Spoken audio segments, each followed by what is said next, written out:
Next topic है data analysis. तो नाम से समझ में आता है डेटा यानी कि इंफॉर्मेशंस। एनालिसिस का मतलब होता है कि इंफॉर्मेशन से संबंधित और अधिक विश्लेषण करना। देखिए, एक बार इंफॉर्मेशन हमने कलेक्ट कर ली, अब इंफॉर्मेशन कलेक्ट करने के बाद उसमें से कई इंफॉर्मेशन हमारे यूज की नहीं होती, यूजलेस होती हैं हमारे लिए, जबकि कई इंफॉर्मेशन के थ्रू हम आगे की स्ट्रेटेजीज को डिस्कस कर सकते हैं, या यूं कहें कि कई इंफॉर्मेशन हमारे लिए बहुत ज्यादा मीनिंगफुल होती हैं आगे की पॉलिसीज तैयार करने के लिए भी, और अगर हमें कुछ डिसीजंस लेने हो तो वो डिसीजंस के लिए भी कई इंफॉर्मेशन हमारे लिए बहुत ज्यादा यूजफुल होती हैं। तो कुल मिला के इंफॉर्मेशन में से भी अपनी आवश्यकता के हिसाब से मीनिंगफुल चीजों को निकालना, विश्लेषण करना, ये सारी चीजें डेटा एनालिसिस कहलाती हैं। यहाँ ये बताया हुआ है, डेटा एनालिसिस संगठनों यानी कि ऑर्गेनाइजेशंस, उद्यमों यानी कि बिजनेसेस के लिए बेहतर निर्णय लेने, अपने ग्राहकों की सेवा करने और उत्पादकता और राजस्व यानी कि रेवेन्यू और प्रोडक्टिविटी बढ़ाने के लिए एक आवश्यक जानकारी प्राप्त करने का एक तरीका है। मतलब अगर आपको अपने बिजनेस का रेवेन्यू बढ़ाना हो, प्रोडक्टिविटी बढ़ानी हो, तो वो आप तभी कर सकते हैं जब आपके पास जो इंफॉर्मेशन हो उनमें से भी एनालाइज करें कि किस तरह की चीजों की आपको और आगे आवश्यकता है। उदाहरण के लिए मान लीजिए कि कोई शॉपिंग मॉल है और वो शॉपिंग मॉल में कितनी सारी चीजें बिकती हैं, लेकिन अगर वो ये एनालाइज कर ले कि हाँ ये सामान मेरे पास बहुत ज्यादा बिकता है, तो वो उस सामान को लेकर हमेशा एक कोशिश रखेगा कि ये सामान मेरे पास हमेशा एक्स्ट्रा रखा हुआ रहे, क्योंकि अगर वो इस तरह का एनालाइज नहीं करेगा तो हो सकता है कि वो कभी आउट ऑफ स्टॉक हो जाए तो कस्टमर को मिले ही नहीं। कस्टमर को नहीं मिलेगा, ऑब्वियसली कस्टमर कहीं और से जाके परचेज करेगा। तो एक शॉपिंग मॉल हमेशा इस तरह का एनालाइज करता रहेगा कि यार ये मेरे पास प्रोडक्ट्स बहुत तेजी के साथ सेल आउट होता है, तो मैं उस प्रोडक्ट को लेकर एक्स्ट्रा स्टॉक अपने पास रखूं। लेकिन वो ऐसा कभी कर पाएगा जब वो डेटा को लगातार एनालाइज करता रहे, या फिर कोई कस्टमर उसके पास लगातार उसके पास आता रहा, गुड्स परचेज करता रहा, लेकिन लंबे समय के बाद से वो नहीं आया है, तो वो उसको फोन करके कांटेक्ट करे या एसएमएस करे या उससे रीजन पूछे, और ताकि उसका कस्टमर वो खराब नहीं हो। लेकिन वो ऐसा तभी कर सकता है जब उसको इस बात की जानकारी हो कि लंबे समय से कस्टमर आया नहीं है, और वो भी उसे तब जानकारी मिलेगी जब वो डेटा को एनालाइज करता रहे। कुल मिला के बात यह है कि डेली के ट्रांजैक्शन से हमारे पास डेटा इकट्ठा होता जाता है, लेकिन उस डेटा में से हमें काम की चीजों को निकालना, मीनिंगफुल इंफॉर्मेशन को गैदर करना, ये सब कुछ डेटा एनालिसिस कहलाता है। और ये कहीं ना कहीं हमारे बिजनेस या ऑर्गेनाइजेशन की प्रोडक्टिविटी को बढ़ाने में बहुत हेल्प करता है, रेवेन्यू को बढ़ाने में हेल्प करता है। तो डेटा एनालिसिस के लाभ बहुत अधिक हैं, और कुछ सबसे पुरस्कृत लाभों में है आपके व्यवसाय के लिए सही जानकारी प्राप्त करना, आईटी विभागों में अधिक मूल्य प्राप्त करना, अधिक प्रभावी विपणन अभियान बनाना, ग्राहकों की बेहतर समझ हासिल करना, और भी बहुत कुछ।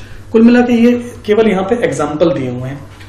देखिए, समय के साथ साथ डेटा इतना ज्यादा बढ़ता जा रहा है। आप ऑनलाइन डेटा की बात करें, आज हमारा, आपका, सब लोगों का डेटा कहीं ना कहीं ऑनलाइन अवेलेबल है।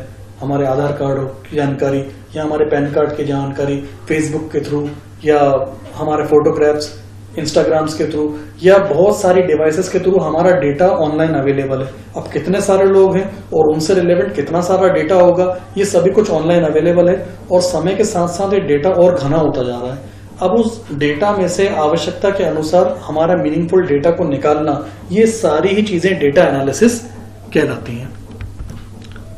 यह चीज यहां पर बताई हुई है कि डेटा आज के समय में इतना ज्यादा उपलब्ध है कि डेटा एनालिसिस करना एक चुनौती हो चुकी है। अर्थात सभी डेटा को संभालना और पेश करना डेटा एनालिसिस के सबसे चुनौतीपूर्ण पहलुओं में से एक है। मतलब ये कि बहुत सारे डेटा को हैंडल करना, आपने सुना होगा डेटा वेयरहाउस के बारे में।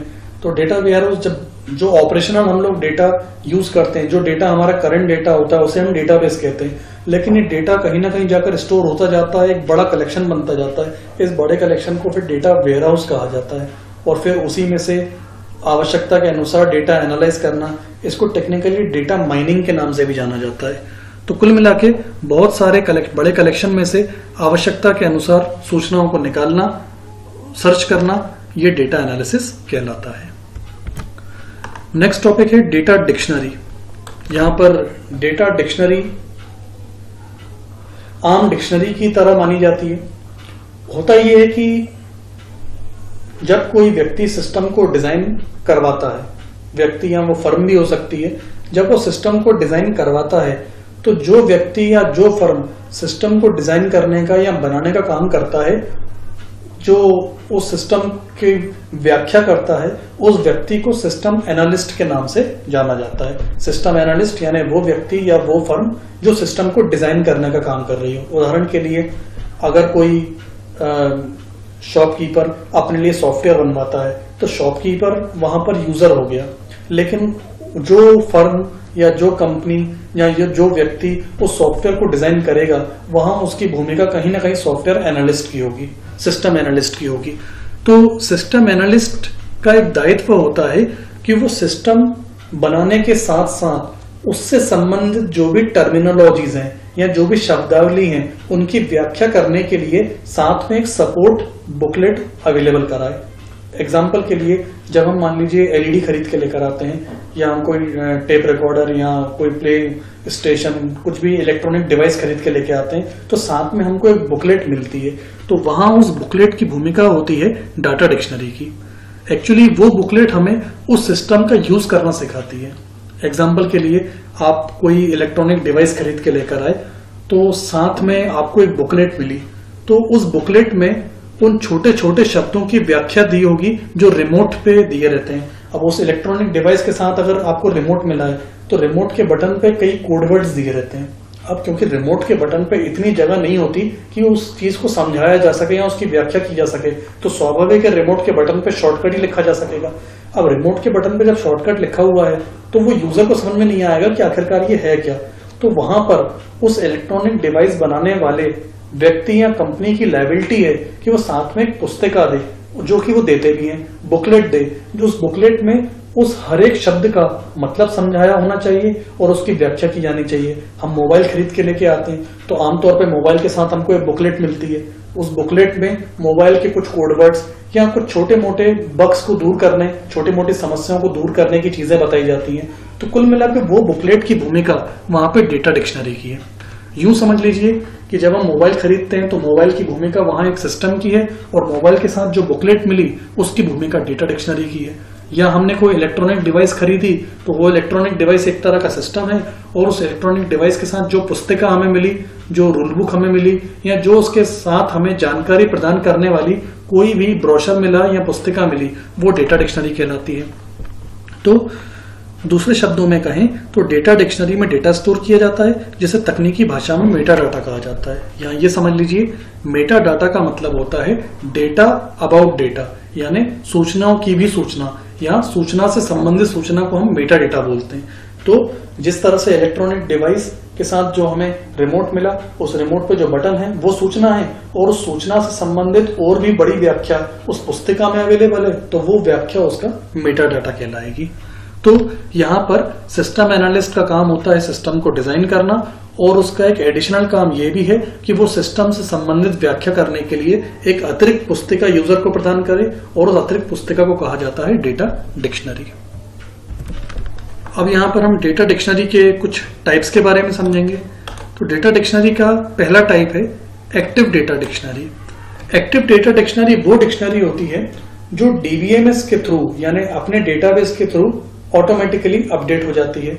एग्जाम्पल के लिए, जब हम कोई सॉफ्टवेयर परचेज करते हैं, और अगर उस सॉफ्टवेयर की रूल बुक या डेटा डिक्शनरी ऑनलाइन है, तो वो डेवलपर के द्वारा ऑटोमेटिकली अपडेट समय समय पे की जा सकती है।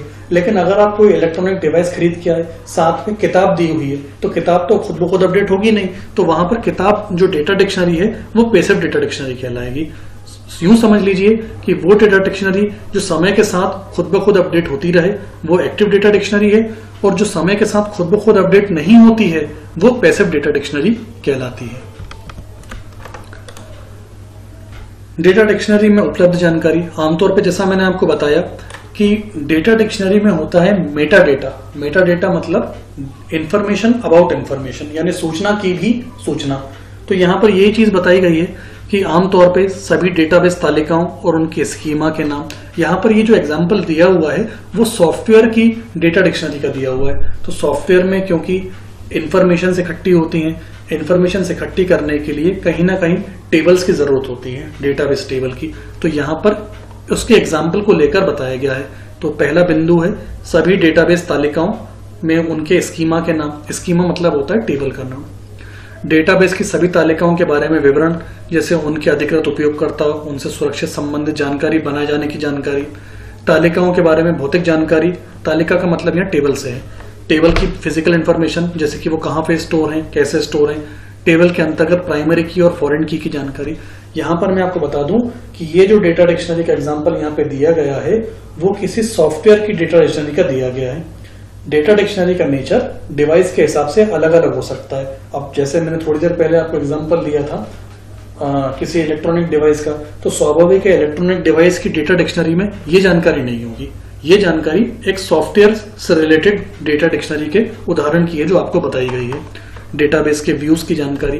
तो कुल मिला के जब कभी कोई सॉफ्टवेयर डेवलप किया जाएगा सिस्टम एनालिस्ट के द्वारा, तो सॉफ्टवेयर का डेटा किन टेबल्स में स्टोर हो रहा है, वो टेबल हार्ड डिस्क के कौन से पार्ट में रखी हुई है, टेबल में कितनी प्राइमरी की तो खैर एक ही होती है, टेबल के अंतर्गत कौन कौन सी प्राइमरी की हैं, कौन कौन सी फॉरेन की यूज की गई हैं, डेटाबेस के कितने व्यू बनाए गए हैं, ये सारी जानकारी अपेक्षित होती है।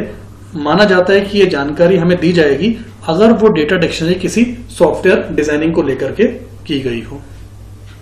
कुल मिला के डेटा डिक्शनरी को फाइनली मैं समराइज करता हूं, किसी भी सिस्टम के साथ उस सिस्टम की व्याख्या करने के लिए प्रदान की गई पुस्तिका या मैनुअल, उसे डेटा डिक्शनरी कहा जाता है।